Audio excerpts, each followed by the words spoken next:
Algum tempo atrás, assisti um filme japonês, intitulado Popoya, de 1999. Como tinha lido o romance, pude entendê-lo e apreciá-lo melhor, já que o filme não era tão claro quanto o livro. Algo nele me impressionou bastante. Quando o Japão enfrentou a pobreza após a guerra, os trabalhadores civis eram mal pagos e não recebiam nenhum benefício de aposentadoria. Nesses tempos difíceis, um jovem foi trabalhar na ferrovia como engenheiro de trem.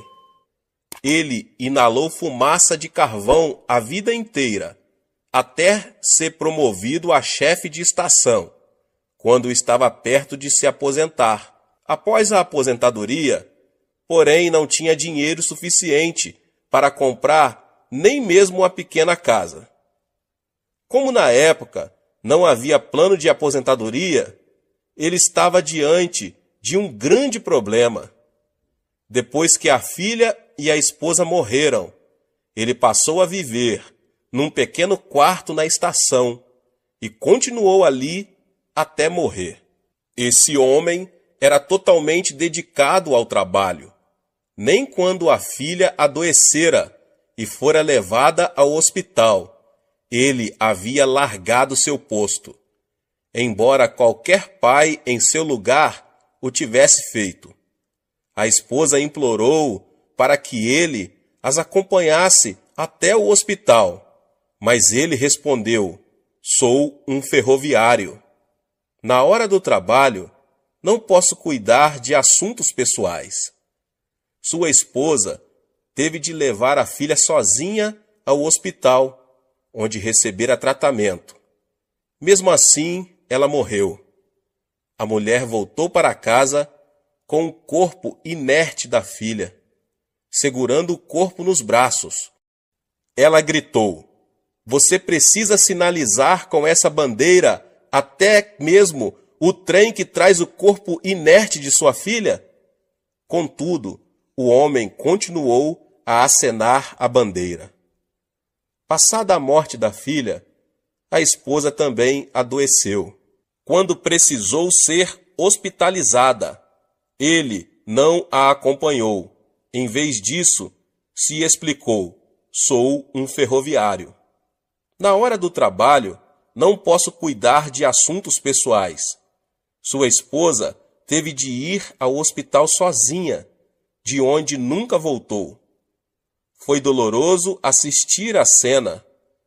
Antes de sair da estação, ela disse ao marido: "Eu deveria ficar sempre ao lado de um homem cabeça dura como você, para ajudá-lo. Sinto muito deixar você."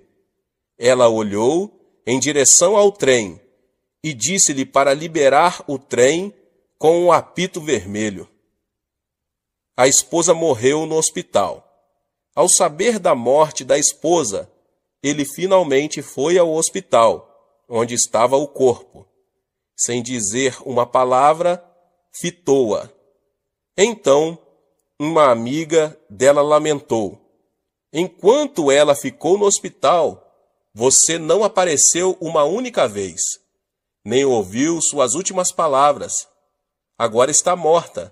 Por que está tão quieto? Onde estão suas lágrimas?" Lágrimas começaram a brotar de seus olhos. Ele voltou à estação para sua função de sinaleiro, sem a filha e a esposa. Passou a viver como ferroviário. Contudo, no fundo do coração, sentia muita culpa por não ter cuidado da família. Mergulhado na culpa, chegou a ter alucinações. Em seu devaneio, viu a filha crescer, ir para a escola fundamental, média e finalmente para a faculdade. Ela foi visitá-lo. Embora a cidade mineradora em que vivia estivesse abandonada e a estação fechada, ele não havia saído dali. Sua filha disse: "Pai, você não tem mais nada agora." "Sim, tudo acabou, mas ainda restam as minhas lembranças." Então, a imagem da filha saiu caminhando pela plataforma coberta de neve. Ao tentar alcançá-la, o homem escorregou e morreu com traumatismo craniano. Os japoneses ficaram bastante emocionados com o filme, simplesmente porque os retrata muito bem. Quem não conhece a cultura japonesa não compreende, de fato, a vida do ferroviário. O povo japonês, não raro, é muito dedicado ao trabalho. É bem diferente dos outros povos, como os ocidentais ou coreanos, por exemplo, pois se a filha ou o filho de um pai ocidental ou coreano tivesse de ir para o hospital, certamente ele iria junto. É provável que nenhum homem ocidental deixasse a esposa ir sozinha para o hospital. É exatamente por isso que nem sempre se pode competir com o Japão. Não é porque os outros povos sejam menos inteligentes que os japoneses, ou por serem menos instruídos. O verdadeiro motivo está no filme Popóia. Aquele homem era o chefe de estação de uma longínqua cidade mineradora. Não havia ninguém para supervisioná-la. O trem passava na estação uma única vez por dia. Ele poderia ficar na estação apenas no horário programado para o trem passar e aproveitar o resto do dia em outras atividades. No entanto, ele vestia o uniforme no início da manhã e ficava sentado à mesa da estação o dia todo. Ele poderia ter usado o tempo livre para levar a filha ao hospital. No entanto, acreditava que por estar em horário de trabalho, não podia sair da estação. De forma um tanto radical, mantinha-se no posto, não porque alguém o vigiasse ou lhe desse essa ordem, mas porque era muito dedicado ao trabalho. O que quero dizer é que cada um de nós deve aprender a ser tão fiel à sua missão quanto foi o ferroviário. Trabalhei quase 10 anos no Japão e descobri que o caráter do povo japonês é exatamente assim. Os japoneses são extremamente dedicados ao trabalho, mesmo que seus supervisores não os vigiem nem lhes deem ordens o tempo todo. Certa vez, durante a transmissão do programa Convite à Felicidade no Japão, um programa da nossa igreja sobre o trabalho missionário, havia cerca de 10 funcionários japoneses no escritório. Quando liguei de Seul, por volta das 10 horas da noite, eles ainda estavam organizando as cartas e as correspondências enviadas pelos telespectadores do programa.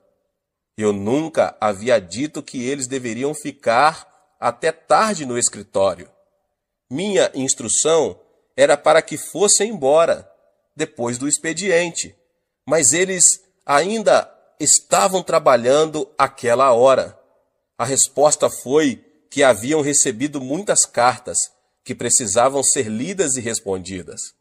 Você pensa que, por causa disso, eles pediram o pagamento de hora extra ou um aumento salarial? Não, eu só podia ir ao escritório do Japão uma vez por mês. Sempre que chegava de manhã cedo, eles já estavam trabalhando e não iam embora enquanto não terminassem o serviço, tarde da noite. Foi assim que descobri por que o Japão é tão bem sucedido economicamente. Em outra ocasião, perguntei a eles, em tom de brincadeira, se o Japão e a Coreia encontrassem em guerra, de que lado vocês ficariam? E eles responderam, no momento, o Senhor é o chefe. Faríamos o que o Senhor nos mandasse. Se nos dissesse para lutar pelo Japão, assim o faríamos. Mas se nos dissesse para lutar contra, lutaríamos pela Coreia. O japonês é dotado de um sentimento muito forte de lealdade ao grupo. As pessoas dizem, podemos superar os japoneses, podemos nos equiparar a eles economicamente. Creio que não. O filme nos ajuda a ver até que ponto chega a fidelidade do povo japonês. Eles não se descuidam no trabalho. Para eles, o horário de trabalho não lhes pertence. Por isso deve ser dedicado ao padrão e à empresa. Eles são pagos para dedicar seu tempo ao patrão e acreditam que é errado usá-lo em benefício próprio, por motivos pessoais. Muitos que viram o filme o acharam sem graça, pelo simples fato de terem uma cultura diferente da cultura japonesa, ou seja, não se identificaram com o filme. Se o herói fosse coreano ou de alguma outra nacionalidade, é bem provável que não ficasse na estação o dia inteiro. Ele usaria o tempo livre para fazer outras coisas e só voltaria à estação pouco antes das 5 horas. Depois que o trem passasse, ele iria embora. Não havia ninguém para vigiá-lo. Que diferença faria ficar ou não ali? Por que acordar tão cedo? É isso que a maioria das pessoas pensaria. Para muitos, o ferroviário devia parecer totalmente idiota e insensato. Como podia se preocupar em sinalizar o trem que transportava sua filha morta? Como podia deixar a esposa doente ir sozinha ao hospital? Fui um pouco criticado por recomendar que as pessoas assistissem ao filme. Disseram-me: assisti ao filme que você recomendou, mas foi marcante do início ao fim. Foi difícil ficar acordado. Quando ouço isso, não posso deixar de pensar que simplesmente não podemos superar o Japão. Por quê? Exatamente porque não conseguimos entender a vida do ferroviário. Além de não fazer parte de nossa natureza, parece uma tolice. Precisamos ter algum tempo livre e não devemos levar a vida tão a sério. Por que ser tão rígido se ninguém conhece seu esforço? Por causa de pessoas como o ferroviário, e apesar da falta de recursos naturais, o Japão desenvolveu-se rapidamente e com muita eficiência no período pós-guerra, tornando-se uma potência econômica mundial. A maioria dos japoneses é como o ferroviário. Por isso, das cinzas o país tornou-se uma das maiores forças econômicas. Quando assisti ao filme, lamentei pelo ferroviário e pela sua esposa. Ele vivia numa cidade distante, para onde ninguém ia. Mesmo após a morte da filha e da esposa, ele continuou a sinalizar a bandeira, murmurando: "Sou um ferroviário." Quando um amigo lhe perguntou por que vivia daquela maneira, ele respondeu que o pai o ensinara a ser assim. Dizia ele: "Nossa nação foi destruída por causa da guerra e foi prejudicada economicamente. Para que se erga das cinzas, cada um de nós precisa se dedicar ao trabalho." O herói nunca se esqueceu das palavras do pai e fez delas seu lema de vida. No fim, acabou sozinho no pequeno aposento ao lado da estação, preparando suas refeições. Mesmo após a morte da filha e da esposa, dedicou a vida ao trabalho. No Japão, 5 milhões de pessoas foram assistir ao filme. Isso porque o povo japonês se identificou com o herói da tela. Para eles, tratava-se de uma descrição realista e fiel de quem eram. Durante o filme, muitas pessoas choraram. Quando indagadas por qual motivo, disseram que era pela filha e pela esposa. Pessoalmente, chorei pelo homem, casado e com uma filha, mas como não conseguiu desempenhar a função, nem de marido nem de pai, conviveu com a culpa até o fim. No fim do filme, depois da alucinação, o homem desaba a chorar. Mesmo em meio à culpa e à dor, ele continuou afirmando para si mesmo que era um ferroviário e que devia permanecer em seu posto. Emocionei-me diante de tanta determinação. Como podia viver daquele jeito?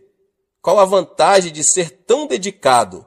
Ganhou alguma coisa a não ser uma morte infeliz? Foi esse tipo de determinação, porém, que permitiu que o Japão se reerguesse das cinzas.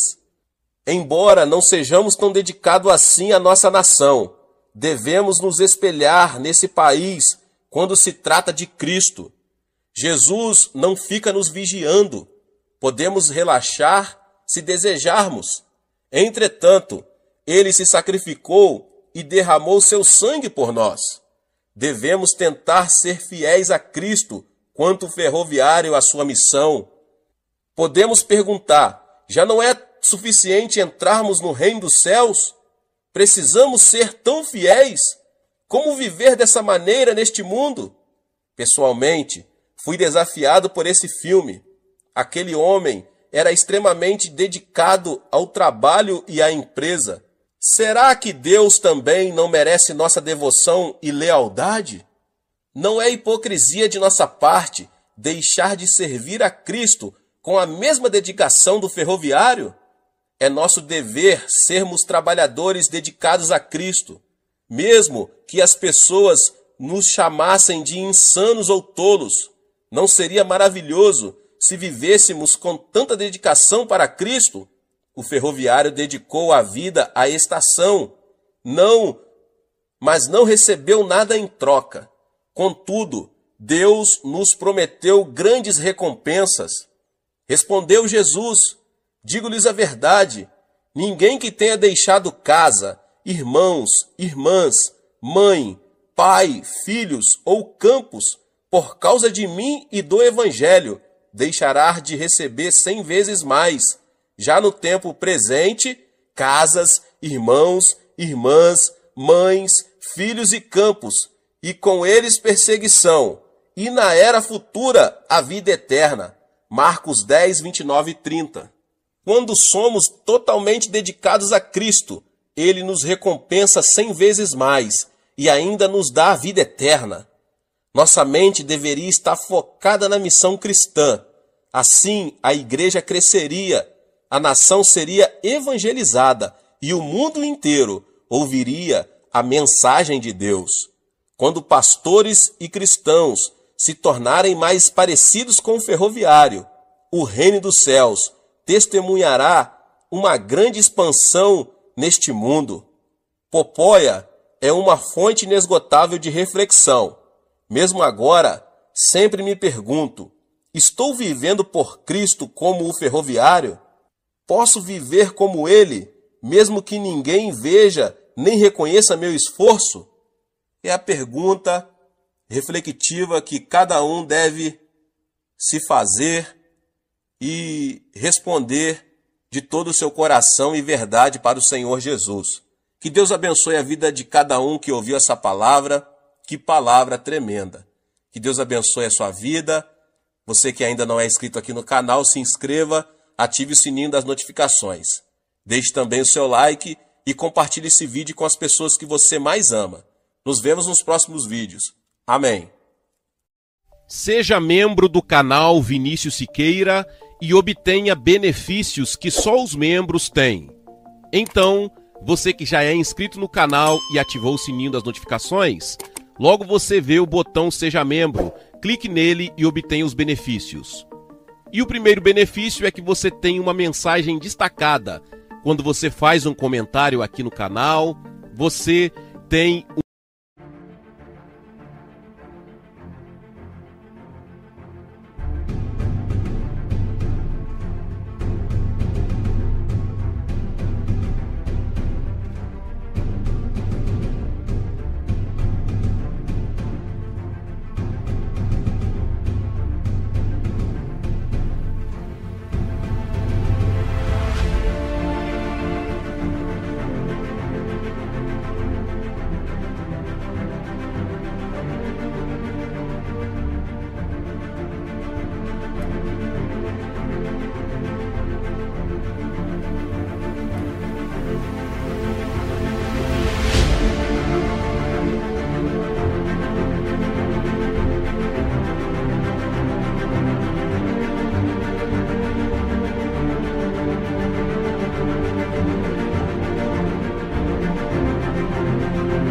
destaque na sua mensagem. E isso é muito importante porque você mostra para os outros que você apoia este canal. E outro benefício que você tem é que você pode compartilhar os devocionais diários, que são 365 devocionais, que são postados todos os dias aqui no canal. Existe um grupo específico e a pessoa recebe um link que é direcionado para o grupo. E nesse grupo você tem todos os devocionais de todos os dias do mês, que você recebe logo pela manhã, e você tem o benefício de compartilhar esses devocionais com os seus contatos. Esse benefício é apenas para os membros. No YouTube não tem como compartilhar os devocionais, apenas ler na comunidade do YouTube, mas quem é membro tem o benefício de compartilhar com todos os seus contatos e as suas redes sociais. Seja membro!